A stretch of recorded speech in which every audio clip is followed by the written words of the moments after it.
very much, James, for that. All right, so I see we've got streaming going on. So we're going to stream up the energy a little bit. Mother, all right, we're going to talk about stress management. We're going to talk about what it takes to actually succeed in managing your own stress and why this is important. When it comes to your body, what we know is your body and your brain on positive is 3 times more powerful, 3 times or more focused, more productive. The statistics are staggering. By the way, that's your brain on positive versus your brain on negative, neutral, or stressed. And these are statistics gathered together by a positive psychologist named Sean Aker, who's Harvard trained. He was part of the origination of that department at Harvard. Beyond the research, I'm going to take you on a couple of different journeys. First, we're going to go in the Wayback Machine. Somebody said, Jackie, why did you get involved in stress management? And I said, I have 3 daughters who were all in high school at the same time. I needed all the help I could get. But that's not the real truth. The real truth is that my middle daughter was suicidal from the age of 14, and I got lucky. She's still alive. But I will tell you, there is a moment when you're raising teenage girls. It was the summer, June of 1995. My daughters, all in junior high, high school. This was that age of transition. And my middle daughter, Stephanie, well, she's in between her sisters. She was in between schools, and she was in between clothing sizes. So shopping with her that day became an adventure. Outfit after outfit, store after store, nothing bitter. And at the end of the day, we came home with nothing but an attitude. And she stomped up the stairs to the bathroom, and I just collapsed on the sofa in the living room, grateful to be off my feet. Peace and quiet. And then, Mom, I think I need help. And my eyes were drawn to Stephanie's left arm as blood was dripping down her hand onto the wood floor. And part of my brain, as I stared at my bleeding, obviously suicidal child, part of my brain started screaming in panic. And the other part of my brain started flipping through the files in my head, looking for the date of her last tetanus shot. Have you ever been calm and panicky at the same time? I wrapped her in my arms, examined the wounds. They weren't life-threatening. We made plans to visit the local teen suicide prevention mental health space the next day. And by the end of the night, we'd finished crying, and finally she slept. I couldn't bear to be away from her. So we were sleeping in the living room on the futon, and between us was a handwritten note.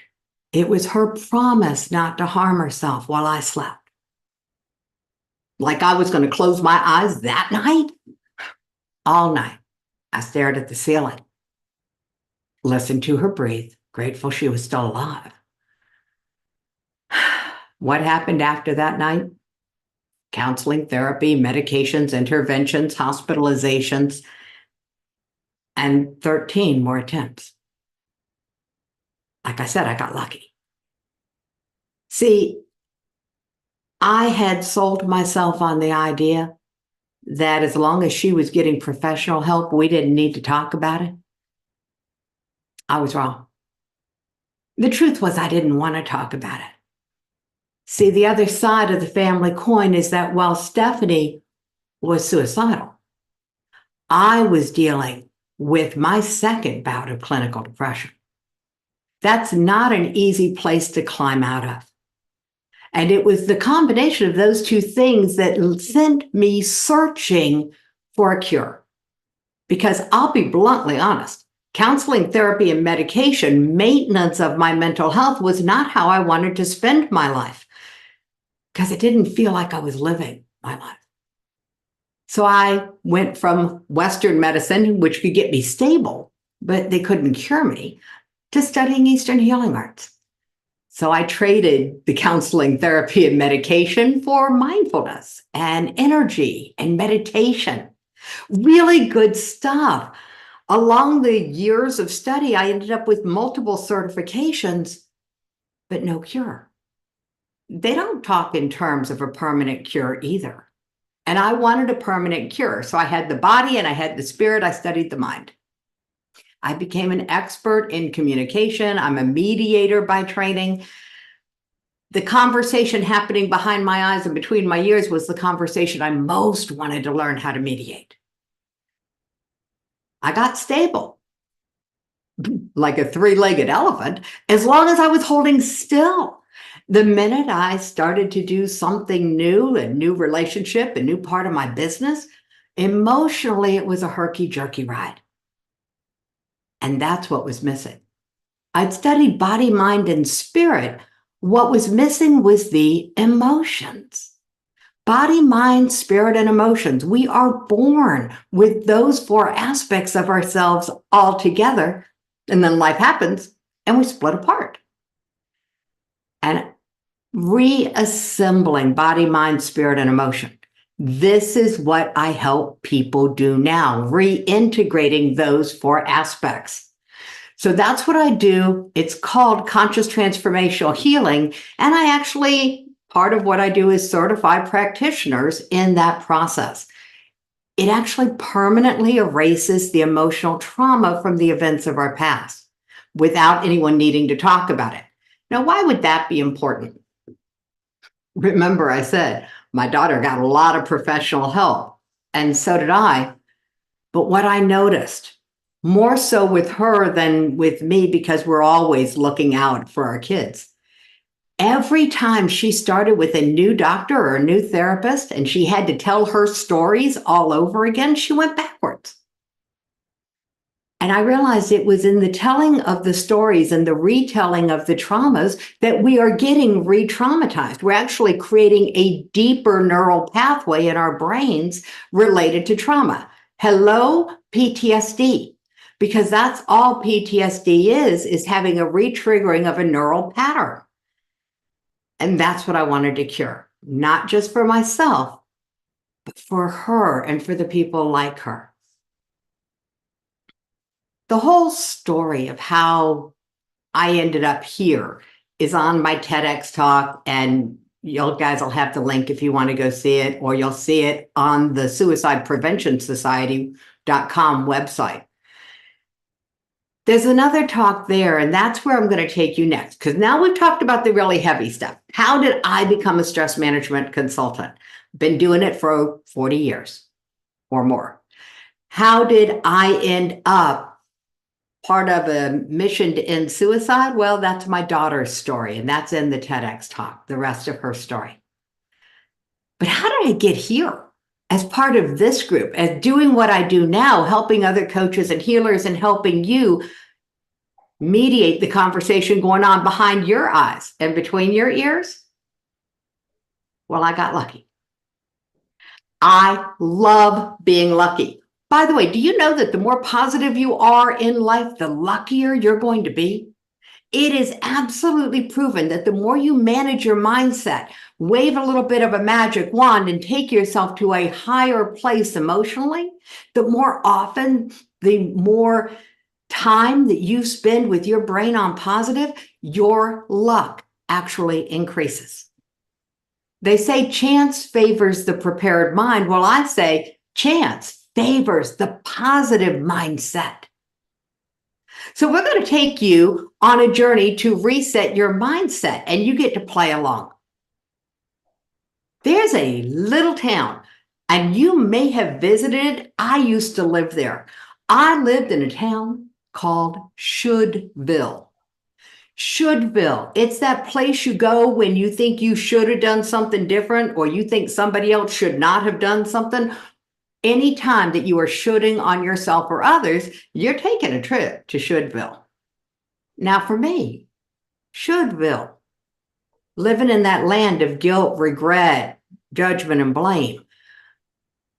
Shouldville is this really little dark, dank place. Well, it's not so little. There's a lot of people there. It's a dark, dank place, though. It's a place where lives get lived and dreams go to die. So I realized that when people talk about stinking thinking and they're talking about having, I call it poop. Usually shouldville is a place we go when we have allowed poop, P-O-O-P, the perspectives of other people to infect our ability to decide how we feel about things, what we think about things. So I'm all about taking back control and helping you get out of shouldville. So if you have ever spent any time in shouldville, you can go to the chat and just put a 1 in the chat. You don't have to tell me how long you've been there. But if you've ever regretted something, if you've ever been in judgment of somebody else, if you've ever should on yourself, you can pop that into the chat and I'll know that this is the right topic for you all, that you would like to have a path to get out of shouldville. Cool. All right, we got 4 paths for you. Here's the first one. And this is interactive. You get to repeat after me. Here we go. Say this part first, and then you're going to give it a number between 1 and 10. All right. 10 means it's totally true. And do I want 10 to be totally true? Yeah. 10 means it's totally true, and 1 means it's not true at all. Okay. So that's the score you're going to give it after you say it. Here's what you're going to say. Every penny I've ever spent was well spent. All right, say it. Every penny I've ever spent was well spent. If that's true for you, pop a 10 into the chat. If it's not true at all for you, pop a 1 into the chat or any number in between those two. Just give yourself a number. And there's a reason for it. I want you to see a little mindset magic happen. All right. Now, here's a perspective shifting ending to that sentence. Now we're going to say the whole thing. Every penny I've ever spent was well spent, yes, even if I would not choose to spend a penny that way today. So all together, every penny I've ever spent was well spent, even if I would not choose to spend a penny that way today. What's your number now? 10 is totally true. This is true for me. Every penny I have ever spent was well spent, even if I would not choose to spend a penny that way today. That one little thing that we just added in, I'm going to unpack for you more after we do the other pathways. So, by the way, that one phrase, that pathway out, that is freedom. It's freedom from what? Money guilt. It's freedom from guilt around money. So just practicing that one statement. Now here's the second one. Let's get free from one of those other things about shouldville. Every second I have ever lived was well lived. You can give it a number. Every second I have ever lived was well lived. Keeping the 10 is totally true, 1 is not true at all. Every second I've ever lived was well lived. If you have a number for that one, here's the whole phrase. Every second I've ever lived was well lived, even if I would not choose to live a second that way today. Adding the power of choice. Every second I've ever lived was well lived, even if I would not choose to live a second that way today. And yeah, I see the comment. We can't change the past, but we can change what the past means. We can change the meaning we assign. This is what mindset magic and resetting your mindset is all about. It's about taking control and changing the meaning. So that's 2. The first one was about money and freedom from guilt around money. The second one around time and freedom from regret, because you can't ever waste time. Every second you have ever lived was well lived. You lived it to the best of your ability, even if you would not choose to live a second that way today. Now, here's one of my favorite ones. And this one, sometimes I come across a little bit like my grandpa. He was a preacher. Every word I've ever read, every word a teacher ever said was useful. So there you go. Say it with me. Every word I ever read, every word a teacher ever said was useful. Give it a number. 10 is totally true. 1 is not true at all. And now let's complete it. Every word I've ever read, every word a teacher ever said was useful, even if I would not choose to read or listen to that today. I used to say, even if I disagreed with it, but I disagree with most of the stuff that people write and say out there. So I realized that it really needed to be that one piece. The critical piece was about choosing. I can choose what I feed my mind, just like we choose what we feed our bodies to help us be healthier physically, which is what this whole community is all about. Choosing what you feed your brain. By the way, this is freedom. Freedom from judgment. You don't have to disagree. You don't have to dislike, and you don't have to be disagreeable. You can simply choose what you consume.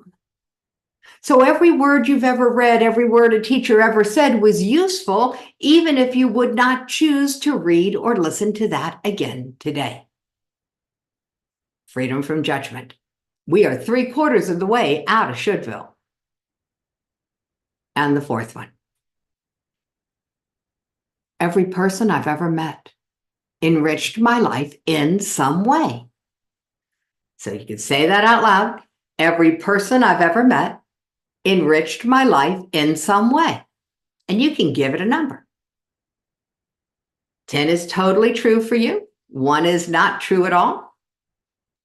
And now let's complete it. Every person I've ever met enriched my life in some way, even if I would not choose to spend a second with them today. Every person I've ever met enriched my life in some way, even if I would not choose to spend a second with them today. It is all about claiming the choice.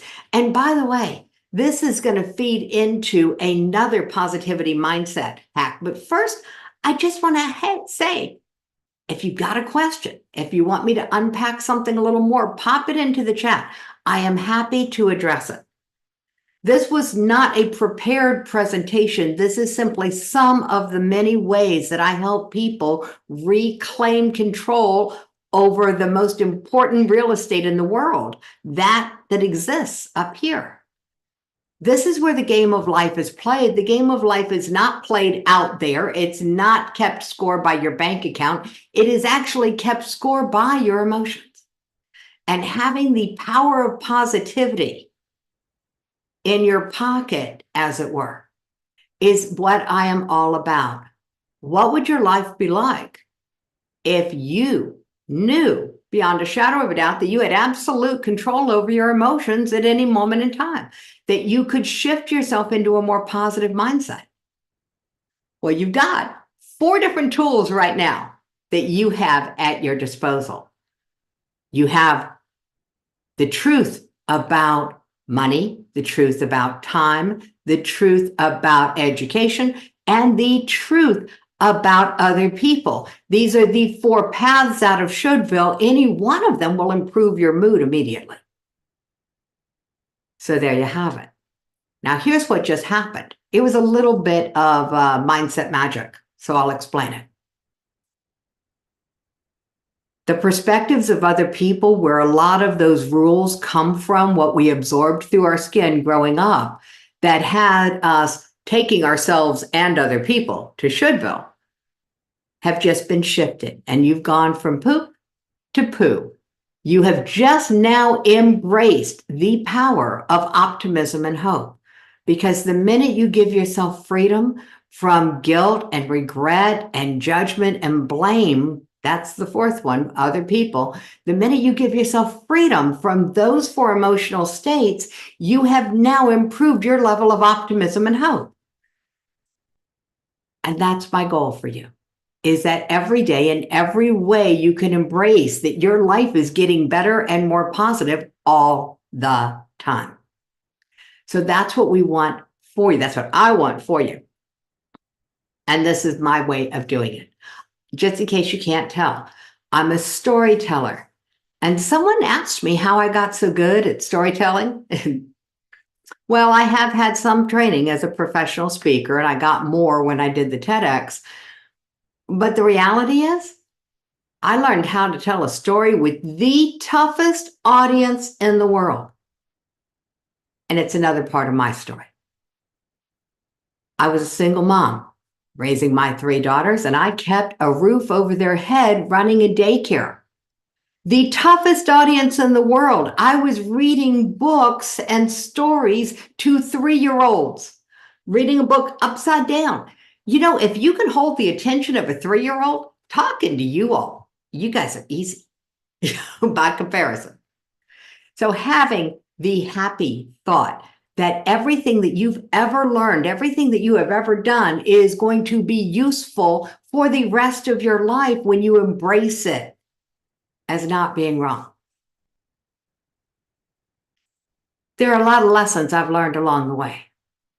And one of the greatest ones I have learned is that when we started the suicide prevention movement and the Teen Suicide Prevention Society and the Suicide Prevention Society, which is where everything is now, it was right as COVID shut down the world and everyone went into this very pressurized cocoon, and we started networking online. And as soon as people found out what I was up to, the private chats would start.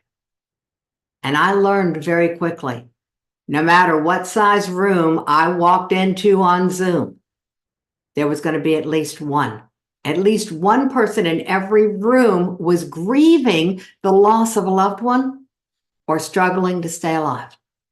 And that can be alive physically. It can also be alive in their businesses. It can be alive in their relationships. There is some struggle. And what I realized is you can't tell by looking. You can't tell by looking who's struggling, because we're all really good at masking. So I want to invite you to come out of that and reach for something a little more authentic in how you relate to people, but not by talking about yourself. By helping other people talk about uncomfortable topics. It's the greatest gift, I believe, you can give to the world. Now, did not talk with James about this, but I would appreciate it if some very brave soul would consider being a volunteer for a short demonstration about how you really can help someone else very quickly with 4 simple questions. And if I don't get a volunteer, I will simply voluntold somebody, because I'm really good at that. I love the takeaways in the chat. Thank you so much for taking great notes. Awesome. All right. Hi, James. Are you volunteering? Yeah. Go for it. Here's the real invitation. Okay. Hey, James, I'm part of the mission to end suicide. They gave me a guide. I need to practice. Would you have a few minutes to help me practice my guide? Sure. Oh, awesome. It's only 4 questions, and there's one rule. Here's the rule. For the first 3 questions, you can only answer yes or no. And then on the 4th question, you can tell me as much as you want. Sound good? Sure. All right, here we go. Question 1. Hey, James, have you heard about the rise in suicides? Yes. Thank you. Hey, James, do you have a story? Do you have a friend who's tried or died? Yes. Thank you. James, have you ever thought of leaving that way? Yeah. Thank you. Hey, James, question 4. Why stay? What are your reasons for staying?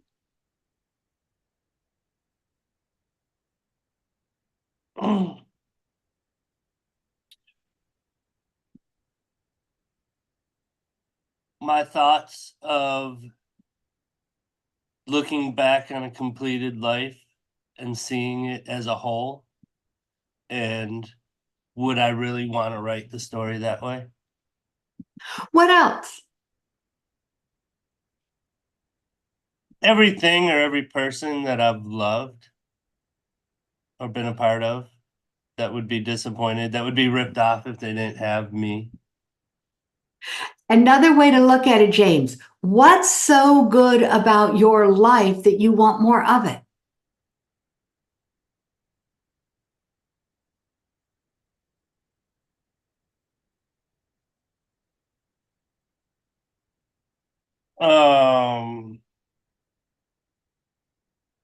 Now, I'm laughing over here because I'm looking around at the community that you've built, and I'm like, I see some reasons right here. Yes, yes, for sure.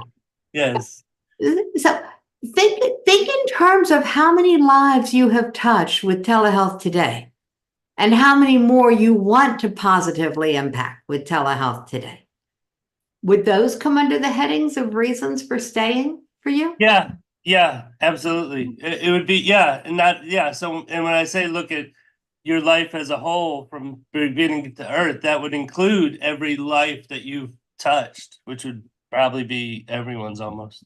So every time that you make those statements and you say, I want more of this, I like feeling that, I want, it doesn't matter what it is. And here's why it doesn't matter. What my oldest daughter, Katie, she's my guinea pig when I write something new like this. And I said, okay, let me test it out on you. She's like, sure, Mom. I got to question 4. She's 44 and still a sarcastic teenager when she's being used as a guinea pig by me. And so I got to question 4, what are your reasons for staying? And she said, I haven't seen a unicorn yet. And I'm like, cool. I just kept right on going because she's my daughter. I'm used to her. Last year, I watched an interview.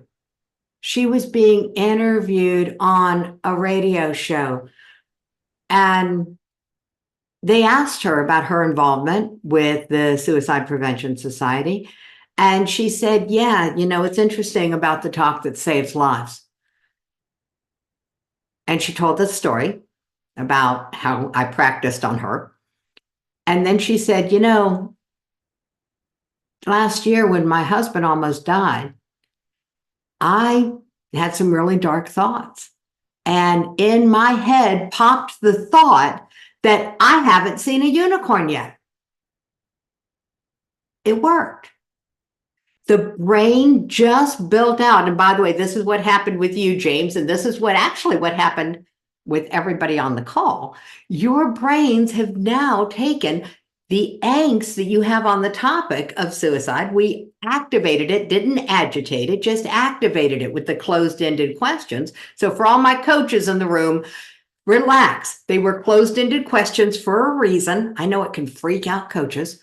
So anyway, the closed-ended questions activate but do not agitate all the angst on the topic of suicide. And then that 4th question steals all of that electrical activity from that neural network and pops it into a brand new neural pathway labeled reasons for staying.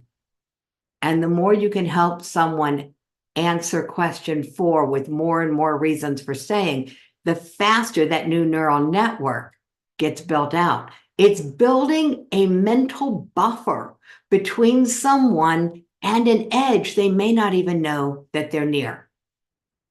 It's my greatest feat of mindset magic ever.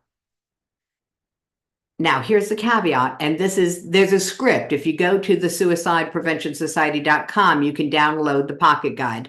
There's a full script there for you. And it has this information.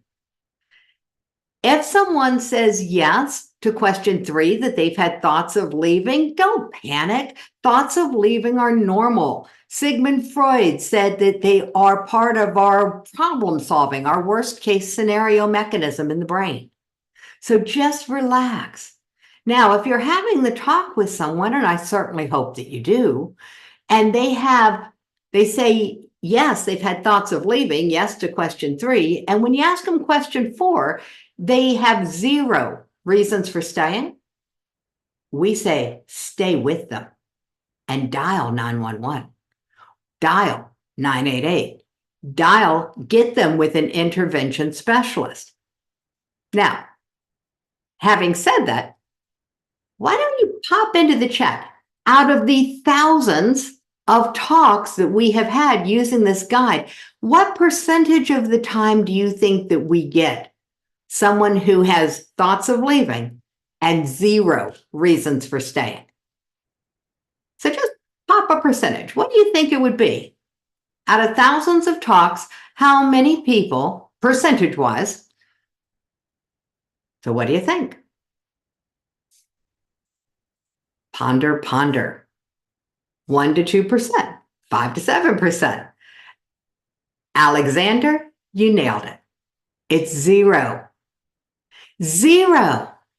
No one has ever had thoughts of leaving and 0 reasons for staying, and here's why. Someone who is struggling with suicidal thinking masks. They will lie at that point. They will make up stories. Now, the reason they do that is because our brain is also hardwired to answer questions. We don't like to say, I don't know. We're hardwired. The search engine of the brain goes to work. And even if they lie, even if they make it up, guess what? It doesn't matter. Their subconscious mind is hearing them answer the question that they have reasons for staying, and it still builds out the new neural pathway. Mindset. We call it magic. It looks like magic, but it's not. It's science. Everything that we have done here today works with your brain the way your brain really works. So that's what people can expect. If you decide that you want to have an appointment with me, we'll jump on a call. You'll talk to me about what's going on. I will give you some new perspectives. I'm actually pretty good at spotting the elephant in the room. And it doesn't take much, usually. It takes a shift in the emotions more than it takes words to shift. And I want to come back around to a thought. So again, anything we've talked about, fair game, pop a question into the chat. The guide for the talk is on the website. I highly recommend it. There's also the masterclass and some other resources there for you. They're all free. But I want to come back around to the power of choice, to the attitudes that people come in with. And I want to take one of the practices that you are possibly already doing or have at least heard about. And that's the practice of keeping a gratitude journal. Has anyone talked with you about the attitude of gratitude? You know, that if you write down things you're grateful for at the end of every day, you're putting your brain on positive while you sleep. It's absolutely true. It's also slow by comparison to revving it up, putting it on warp speed with one simple addition to your gratitude practice. So it's called active gratitude. And you can do it right now. Just pause, look around you, look around the room. If you're in a room that you don't have anything emotional connection to, imagine you're in a space where you do. Let your eyes land on something that makes you smile. When you've got something that makes you smile, either in your vision or in your mind, just raise a physical hand and I'll see it, or raise a digital, either one. Got something. Cool. All right. Now, before you go to gratitude, go to appreciation. Give yourself some appreciation for that item in your life. Because here's the truth. That item could not be in your life without an action you took or a decision you made. Even if it was a gift from someone else, that person was motivated to give you a gift because of how you showed up, an action you took, a decision you made. Every single thing in your life that you love, that you like, that is something that you would want more of, is only in your life because of you. And while gratitude to everyone and everything around you is absolutely wonderful, it's an inside job. It starts with appreciating yourself. It starts with celebrating the fact that you have a life. It starts with what I call healthy self-centeredness, where you allow yourself to be in the center of your own life. Because I got news for you.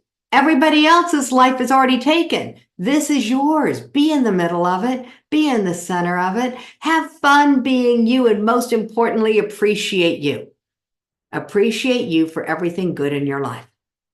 Yes, we take responsibility for everything in our life. And in this moment, just appreciate yourself for what's so good about your life. You want more of it. What's so beautiful in your life that you enjoy seeing it.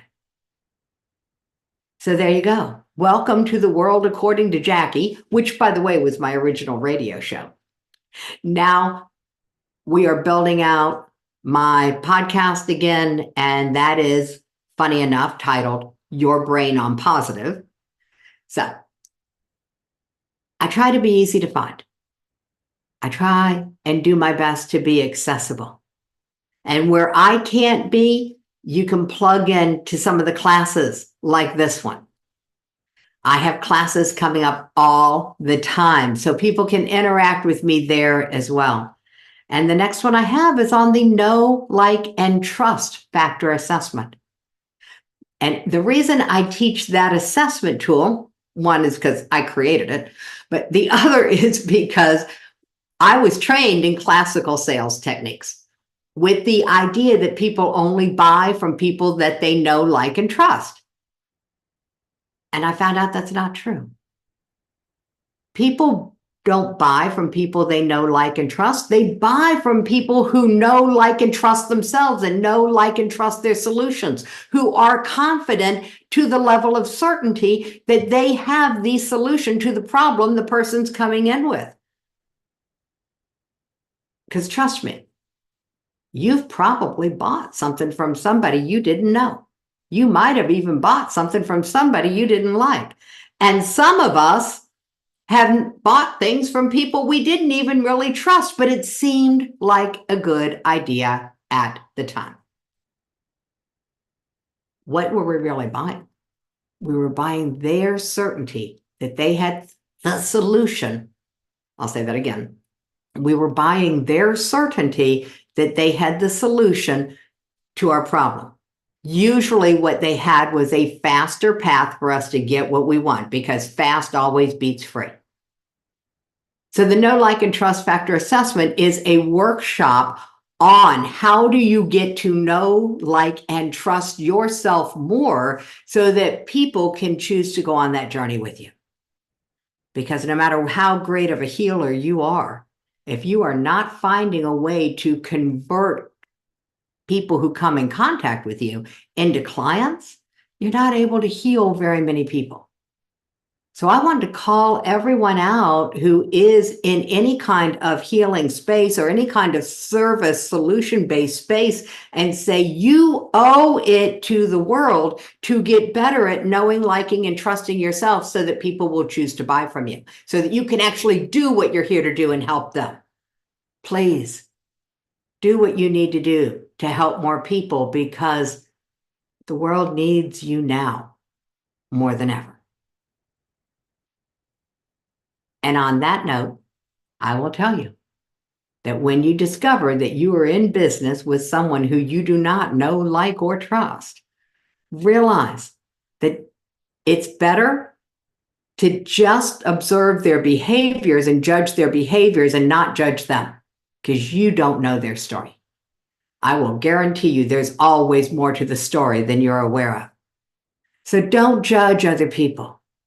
Just judge their behaviors. Love everybody and discern from their behaviors whether you want them closer in your life or whether you want to respectfully distance. Not call them out, not diss them, and certainly don't try to change them. But just give yourself some space, give yourself some grace, and keep your brain on positive. The world needs that from you as much as it needs you.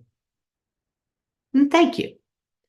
So questions, comments, or ahas are always welcome.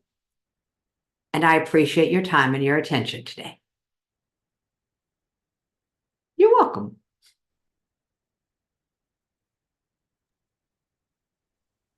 Question.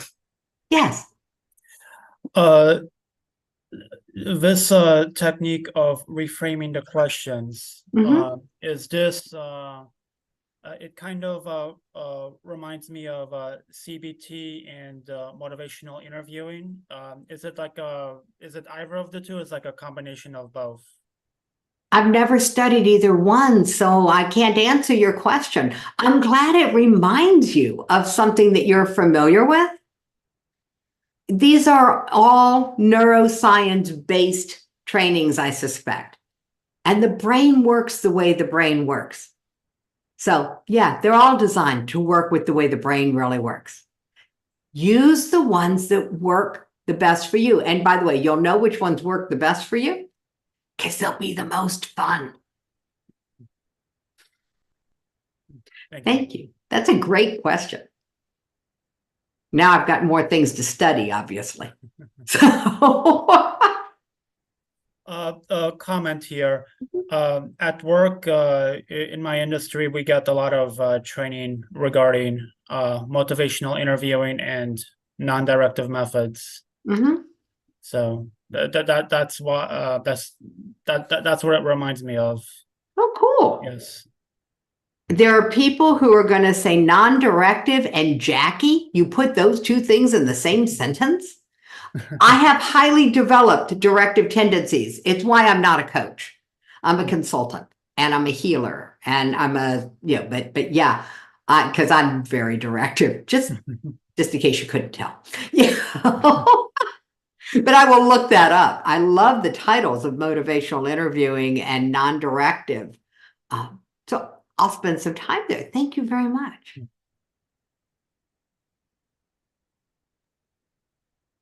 Yeah, I have two things to add. One, I really commend you because I want to remind everybody watching, you just told everybody how to take 100% of the responsibility for their own life with 0% of the blame. And that is really, that's awesome. So that's very good. I commend you for that. And then also, if you want to talk about your offer, I just put the link in the chat for you. Oh, well, thank you. Thank you. Thank you.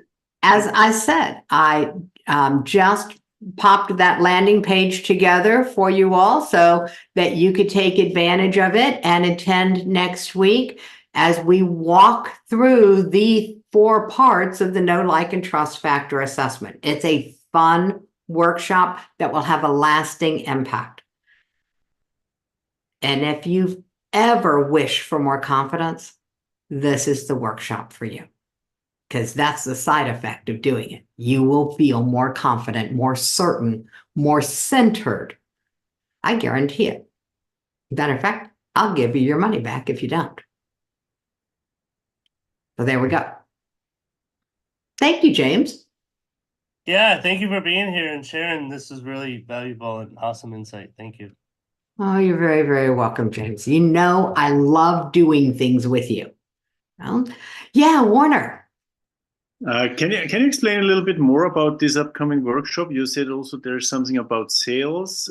Is it included in that workshop or is it another workshop or? Sales is always included in everything I do because it's all sales.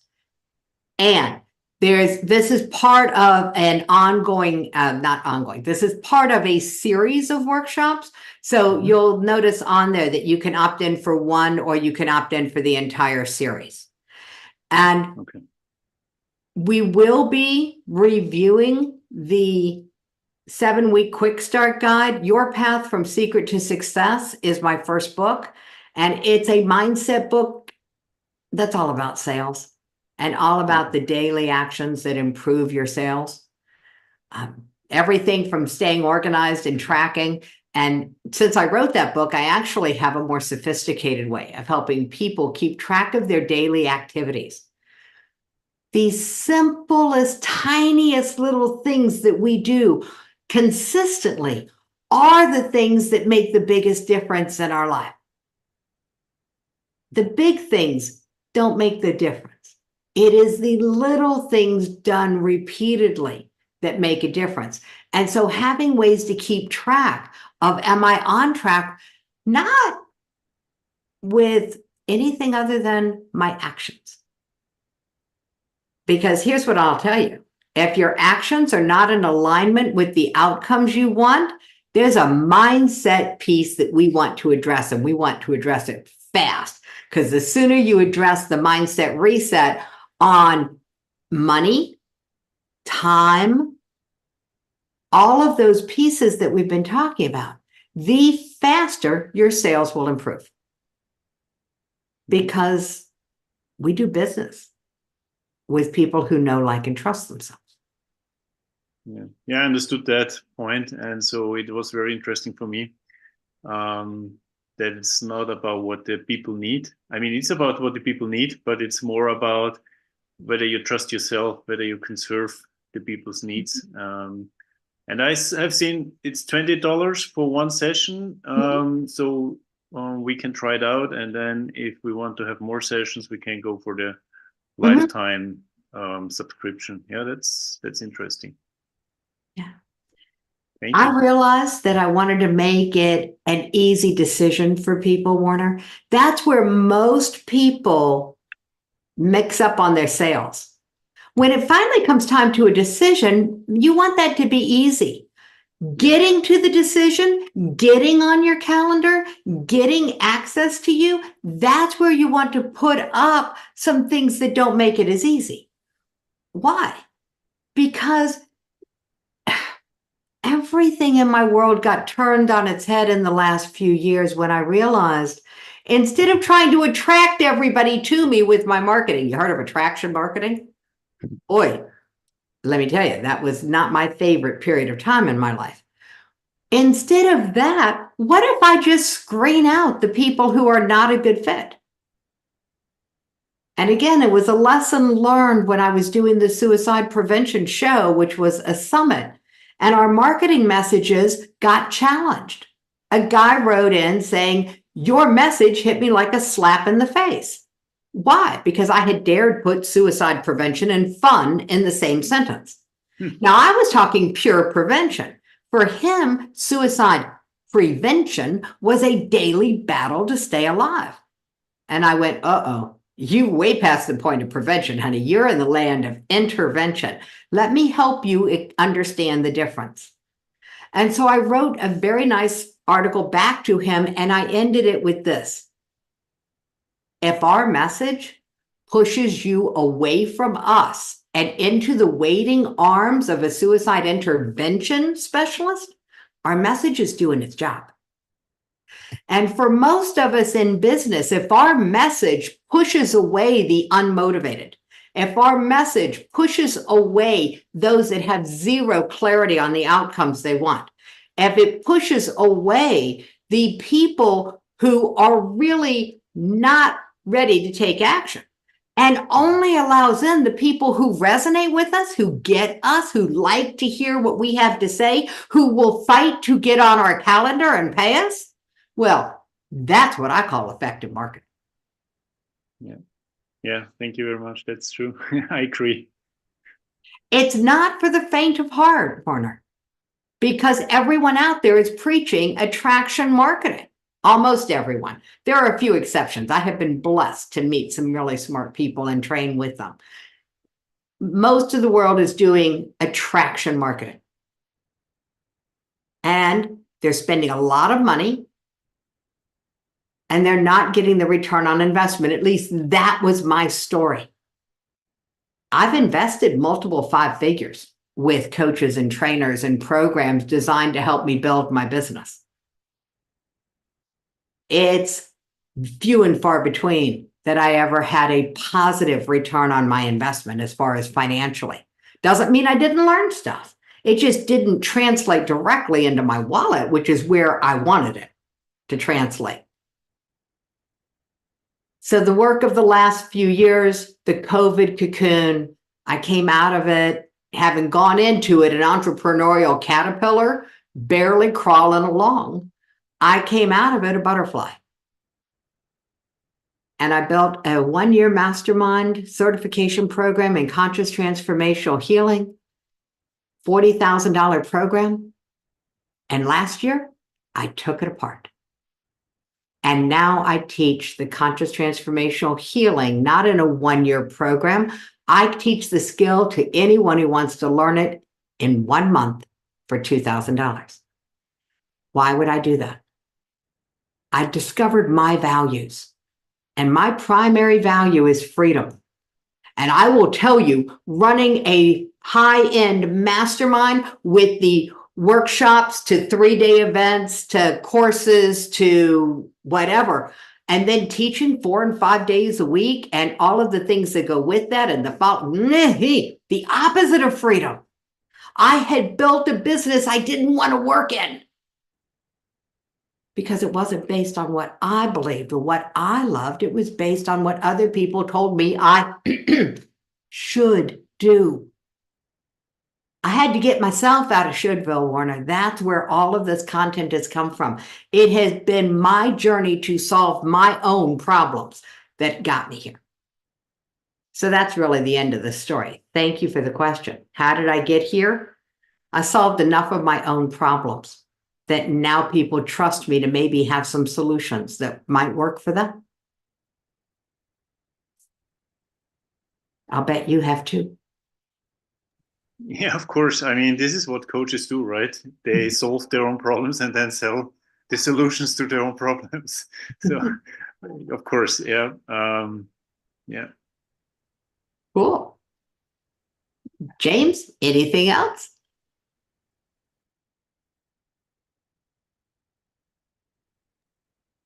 I don't think so, but for me, you just made me. I write things all over my walls to kind of stay inspired and stuff, right? And one thing that you just made me realize that would be the key to success that I need to probably make sure I'm adapting all the time. Have fun. If you can grow your business, or if you're having fun, if you're enjoying the ride, everything else will fall into place. And so that was my biggest takeaway from just the last 5 minutes. I wrote that down real big so that I will teach myself and continue to practice that as I'm growing this thing, because that is what's going to drive the success. So thank you again. You are very, very, very welcome, James. Thank you, thank you, thank you for inviting me into your community, allowing me to be a practitioner in it, and allowing me to speak today.